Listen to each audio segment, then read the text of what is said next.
Hai semuanya, gimana kabar kalian? Semoga selalu dalam keadaan baik. Jadi welcome back di Andre Kriston Channel dan ini adalah segmen analisa pagi, segmen dimana kita akan mengulas untuk update news dan juga pergerakan dari market, khususnya market dari Bitcoin. Teman-teman, hari ini kita berada di tanggal 9 Agustus 2024. Ya, kita lihat pergerakan dari Bitcoin hari ini sudah naik sampai 60.400-an something. Kita akan bahas seperti apa news yang mengitari Bitcoin hari ini, teman-teman. Kita akan mulai pembahasannya dari kalender ekonomi dan ya di perdagangan kemarin kita dapat beberapa rilis data dari Amerika Serikat. Ada data terkait dengan jobless claim di mana initial jobless claim kemarin mengalami tren penurunan dari sebelumnya, dari rilis data sebelumnya, dan ini tentu saja merupakan kabar yang positif untuk dolar, di mana semakin sedikit pengangguran, beban negara semakin sedikit, ya otomatis ini akan memperkuat mata uang dari dolar sendiri. Dan kalau kita lihat di perdagangan hari ini, rilis datanya hanya ada Fed balance sheet, lalu data CPI and PPI untuk China. Dari Amerika Serikat atau Inggris tidak terlalu banyak ada sentimen. Hari ini hari Jumat, tentu saja kita mendekati penutupan ya, weekend teman-teman. Weekend biasanya market akan libur, terutama untuk market saham dan juga forex. Jadi mungkin akan ada aksi ya sedikit taking profit biasanya dari para manajer investasi ataupun para trader di hari Jumat. Tetap waspada dengan volatilitas dari pasar. Kemudian kabar duka datang dari Jepang, teman-teman. Baru saja Jepang mengalami guncangan gempa dengan kekuatan sampai 7,1, dan ini lumayan memicu peringatan terkait dengan tsunami ya. Jadi baru aja ini beritanya teman-teman jam setengah 4 pagi tadi ya terkait dengan gempa tersebut. Jadi stay safe bagi teman-teman yang mungkin ada tinggal di Jepang atau yang punya keluarga di Jepang.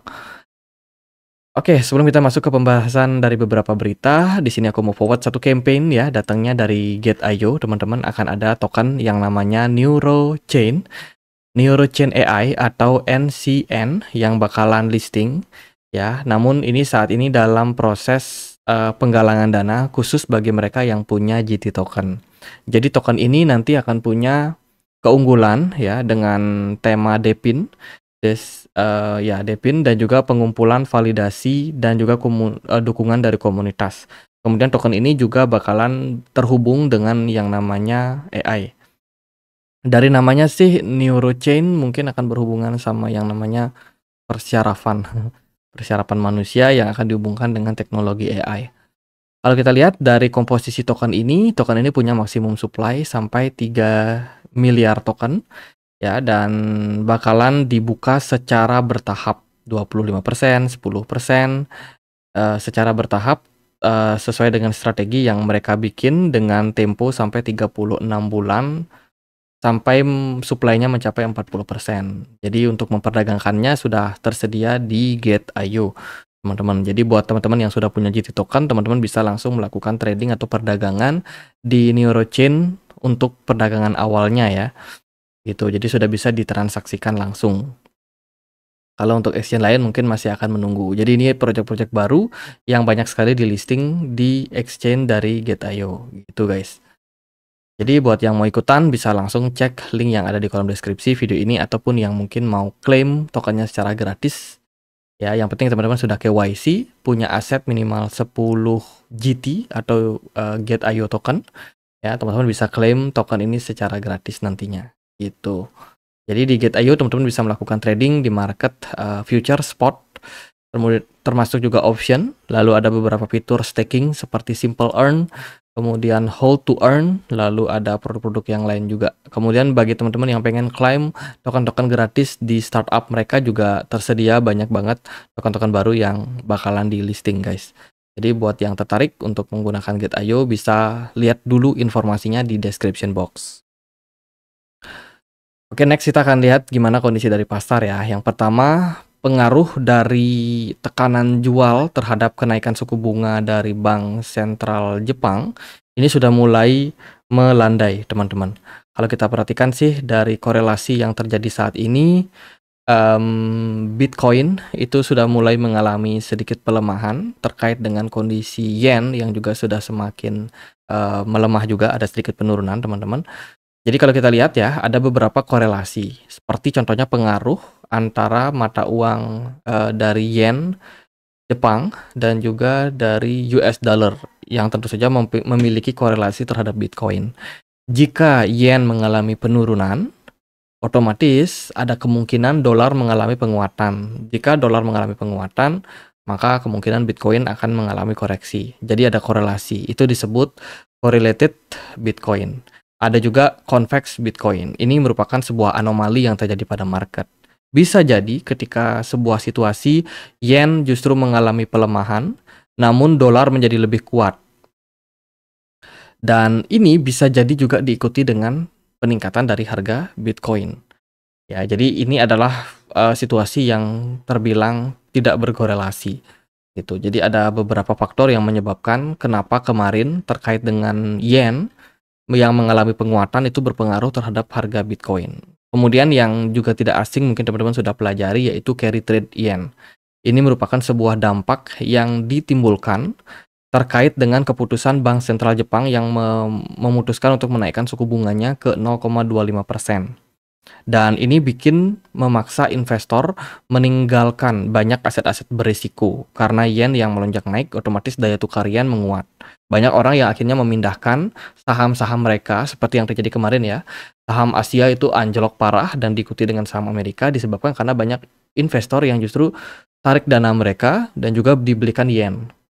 Yen mengalami kenaikan, market saham turun termasuk juga Bitcoin. Jadi ini adalah faktor yang terjadi pada market di awal bulan Agustus ini. Jadi benar-benar bikin ya crash waktu itu ya. Gitu guys. Jadi sedikit korelasi dan juga sedikit masukan sebagai insight bagi teman-teman yang bingung melihat kondisi dari market saat ini. Jadi benar-benar multi tafsir sekali. Nggak bisa kita melihat dari sudut kacamata kuda ya. Kemudian yang lain adalah Bitcoin demand is back in the US market. Kalau kita lihat dari beritanya, saat ini kondisi dari demand atau dana masuk atau permintaan itu mengalami tren kenaikan. Ini mungkin chartnya nggak terlalu jelas, namun kalau kita baca dari sini memang ada histobar berwarna hijau di sini yang cukup signifikan.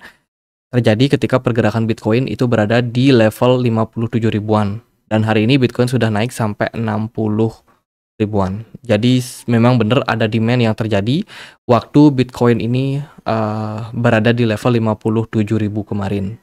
Itu jadi dalam satu hari sudah terjadi demand dan langsung membuat kenaikan harga pada Bitcoin di perdagangan hari ini. Lalu ada berita terkait dengan Rusia tentang legalitas Bitcoin and crypto mining yang sudah bisa diregulasi atau sudah bisa undang-undangnya dijalankan. Teman-teman, terkait dengan Rusia sebenarnya tidak melarang adanya Bitcoin, namun terukur. Yang penting terukur. Yang penting kalau kalian pengen mining, bikin badan usaha yang jelas, bikin PT lah kalau di Indonesia ya, bikin PT.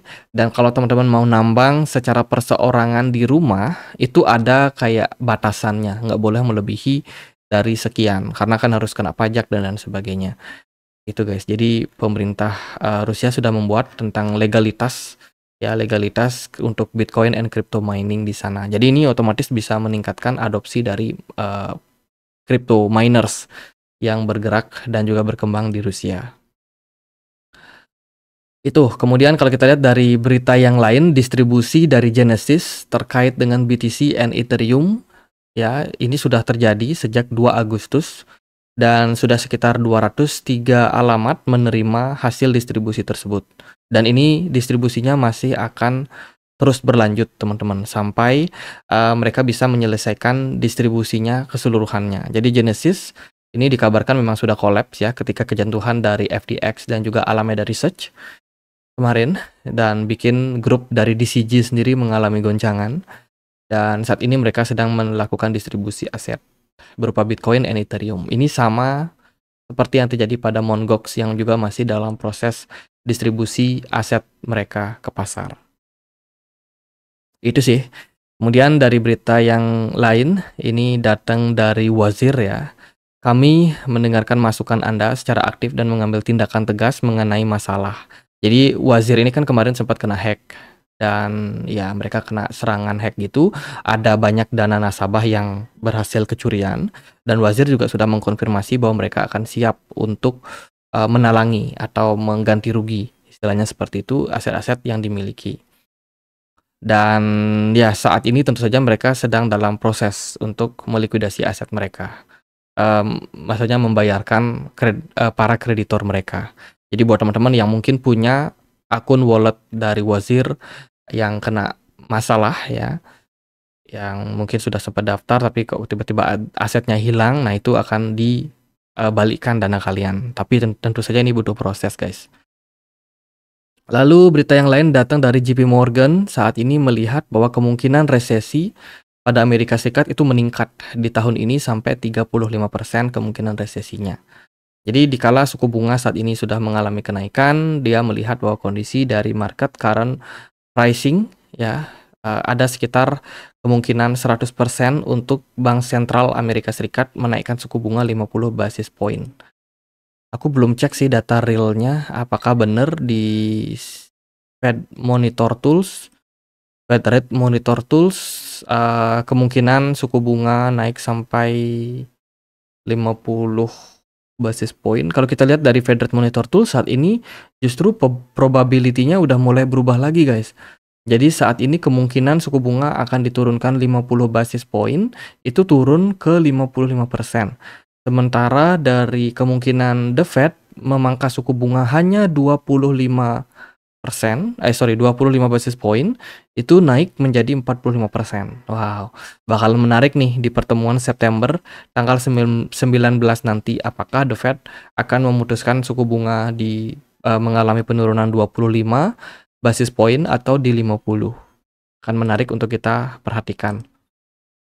Telegram saat ini menjadi platform yang sangat-sangat luar biasa ya. Kita tahu mini apps dari Telegram terus berkembang, terus juga ada platform namanya Extend. Ini salah satu exchange, teman-teman, dikabarkan bersiap untuk bekerja sama dengan Telegram untuk menyediakan crypto trading application. Jadi mungkin maksudnya adalah dalam satu aplikasi di Telegram itu tersedia beberapa platform, termasuk juga platform perdagangan aset kripto. Sekarang kan sudah ada walletnya, teman-teman. Mungkin tinggal ditambahin exchange aja, fitur exchange, kita bisa melakukan jual beli di platform Telegram. Ini bakalan sangat menarik untuk ekosistem kedepannya. Dan kemarin beritanya juga token TON bakalan listing di Binance. Ini hal yang paling dinantikan sebagai top 10 koin market cap terbesar ya. TON sendiri belum listing di Binance. Jadi berita listing tersebut tentu saja akan disambut baik oleh market ya terhadap TON Telegram. Kemarin harganya naik sampai 13%. Lalu gimana nih kondisi dan juga korelasi terhadap Bitcoin? Sekilas saja, pergerakan Bitcoin mengalami tren kenaikan. Setelah penurunan tajam kemarin sampai menembus level 49 ribuan, dari Bitcoin sendiri kemarin mengalami recover dan juga kenaikan. Namun, gini teman-teman, meskipun Bitcoin mengalami kenaikan ya, aku belum melihat sebuah pergerakan yang signifikan dari smart money-nya. Dilihat dari MACD positif, smart money belum muncul. Bahkan di time frame 1 jam ya, kenaikan smart money sudah mulai muncul, namun ini belum terlalu penuh, belum terlalu signifikan. Lalu apakah kenaikan pada Bitcoin ini akan mengarahkan pergerakan Bitcoin naik menuju level 71.000? Ya, jawabannya mungkin saja belum tentu ya, karena saat ini kita masih dalam upaya untuk mencoba merecover pasar, teman-teman. Jadi retracement sementara. Ya, dilihat dari beberapa peluang, Bitcoin sudah menembus area resistance kisaran 58 ribuan something, dan sekarang dia mengarah ke target sekitar 63 ribuan. Ya, dari MACD di time frame 1 jam juga mengalami tren yang positif. Gitu. Jadi masih membutuhkan lebih banyak indikasi, teman-teman. Sementara itu, kalau teman-teman melihat ada opportunity di sini, teman-teman pengen entry masuk ke market, saya rasa sih it's okay ya, nggak ada masalah. Karena market juga cenderung dalam proses korektif. Apalagi altcoin di perdagangan kemarin ini rata-rata hijau, guys. Padahal kalau aku perhatikan BTC dominance ada sedikit peningkatan 0,47%. Oh ya, satu lagi, sebuah berita yang belum running. Kemarin juga ada berita terkait dengan Brazil yang meng-approve ETF Solana di Brazil ya. Mana ya beritanya? yaitu ETF Solana sudah di-approve di Brazil, dan tentu saja ini merupakan sebuah berita yang positif untuk altcoin dan juga ya mungkin Solana secara spesiali, teman-teman. Dan kita bisa melihat nih respon dari pasar, kendati BTC Dominance mengalami kenaikan, namun altcoin juga sama-sama mengalami hijau, teman-teman. Jadi altcoin mayoritas hijau ya. Ini Ondo Finance naik lumayan signifikan, IVO, TON, Algorand, kemudian Manta, XRP naiknya nggak terlalu tinggi, Solana naik 9%, dan ya happy aja sih lihat market cukup positif seperti ini. Berarti next target dari Bitcoin karena sudah mengalami kenaikan yaitu mencapai level 62.700-an something sebagai target resistance terdekat. Bila mana ada koreksi bisa diperhatikan level 58.900. Jadi kongret yang kemarin sudah sempat beli ya, meskipun mungkin dagdikduk melihat wah market turun nih, tapi masih berani buat beli ya, sekarang udah sedikit mengalami kenaikan, ya tetap bersyukur teman-teman. Kongret buat kalian. Jadi gitu aja deh buat update kali ini, semoga videonya bisa bermanfaat. Bila mana ada pertanyaan lain, ada koin lain mau dibahas, teman-teman bisa langsung tulis di kolom komentar channel YouTube ini. Sekian aja akhir kata saya Andre, makasih.